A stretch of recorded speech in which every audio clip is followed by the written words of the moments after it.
বলবো আপনাদের হাত জোর করে সমস্ত সম্প্রদায়ের মানুষের কাছে শান্ত থাকুন, সুস্থ থাকুন, কেউ কোনো সাম্প্রদায়িকতার মূলক আচরণ করবেন না এবং আইন হাতে নেবেন না। যারা বিপদে পড়বে আমাদের ভাই বোনেরা, কারণ এখন অনেকে আছে, আমরা শুধু গভর্নমেন্ট অফ ইন্ডিয়া এবং গভর্নমেন্ট অফ বাংলাদেশ সেটা দেখে রাখবো।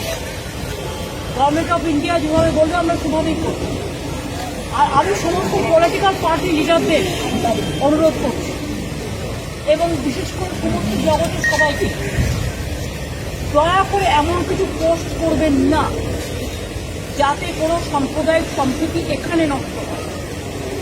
এবং সব দলের নেতারাই তাদের বলবো এটা দেশের উপর ছেড়ে দিন, দেশে আমাদের সরকার আছে, তাদের উপর ছেড়ে দিন।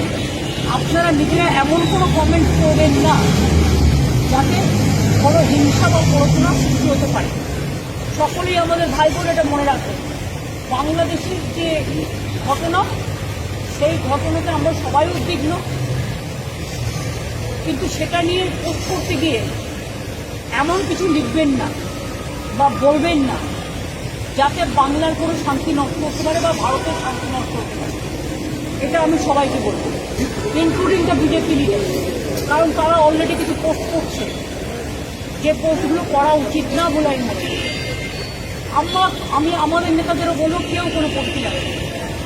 সুতরাং আমি আপনাদেরও বলবো এবং সমাজ জগৎকেও বলবো শান্তি রক্ষার স্বার্থে আসুন। ইন্ডিয়া একটা কান্ট্রি, বাংলাদেশও একটা কান্ট্রি, কিন্তু পাশের যদি রাজ্যে কিছু হয়, আমার প্রতিবেশীর কিছু হয়, তার একটা প্রভাব পাশের রাজ্যে পড়ে।